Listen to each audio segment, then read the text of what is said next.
Hello बच्चों, let's read this question and the question is that state true और false diagonals bisect opposite angles in a square. तो आइए अब इस question को यहाँ पर हम सॉल्व कर लेते हैं। इस क्वेश्चन में हमसे कहा गया है कि हमें यहाँ पर ये बताना है कि हमारे पास जो स्टेटमेंट गिवन है ये ट्रू है या फॉल्स। और स्टेटमेंट है हमारे पास that diagonals bisect opposite angles in a square.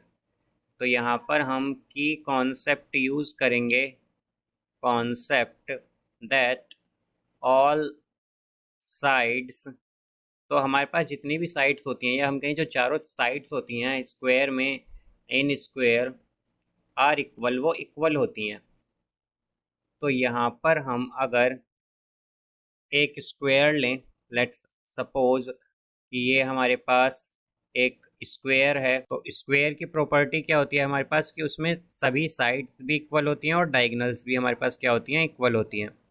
तो इसे अगर हम मान लें ए बी सी डी, तो और यहाँ पर एक डायगोनल ले लें ए सी, यहाँ पर डायगोनल ली है हमने ए सी।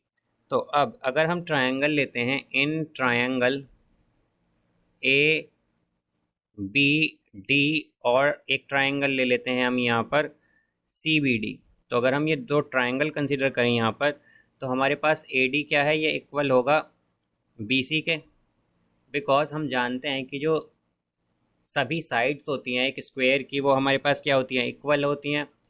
तो यहाँ पर ये दोनों इक्वल होंगी। तो हम लिख सकते हैं कि ये क्या है, साइड्स ऑफ स्क्वायर हैं, इसलिए ये इक्वल होंगी यहाँ पर। अब इसी तरह अगर हम देखें तो हमारे पास बी डी जो है, दोनों में क्या है, कॉमन है।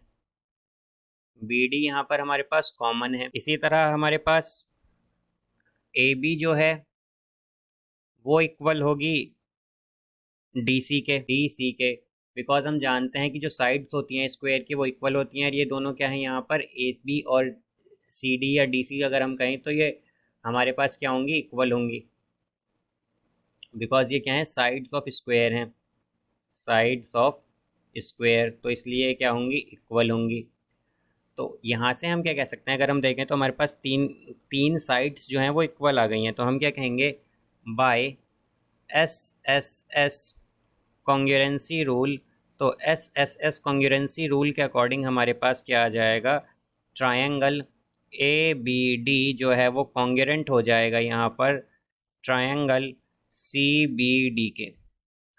अब अगर ये हमारे पास कॉन्ग्रुएंट हैं दोनों ट्रायंगल, तो हम क्या कह सकते हैं कि by C P C T से हमारे पास क्या होगा, एंगल ए बी डी जो है ये इक्वल हो जाएगा एंगल सी बी डी के। यहाँ पर अगर हम देखें इस डायग्राम में, तो by C P C T, ये किससे हुआ है, by C P C T से। इसी तरह हमारे पास एंगल ए डी बी जो है ये किसके इक्वल होगा, एंगल सी डी बी के, by C P C T से, ये भी by C P C T से। अब यहाँ पर ये दोनों एंगल्स, यहाँ पर अगर हम देखें तो ये एंगल्स इक्वल आ गए हैं। तो यहाँ पर अगर हम देखें तो angle A B D basically हमने यहाँ पर जो कंसीडर किया है, ये हमारे पास जो एंगल बनेगा ये बी और डी जो डायगोनल है हमारी, इसे जब हम ड्रॉ करेंगे तो यहाँ पर ये इस तरह ये वाला एंगल है ए B D.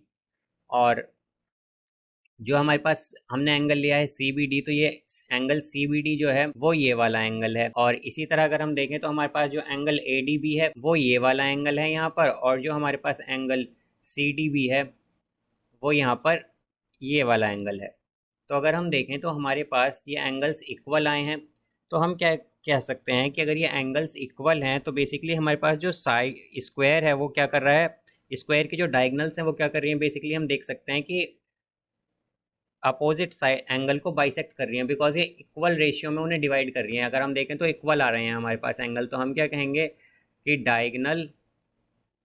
Diagonals bisect opposite, diagonal bisect opposite angles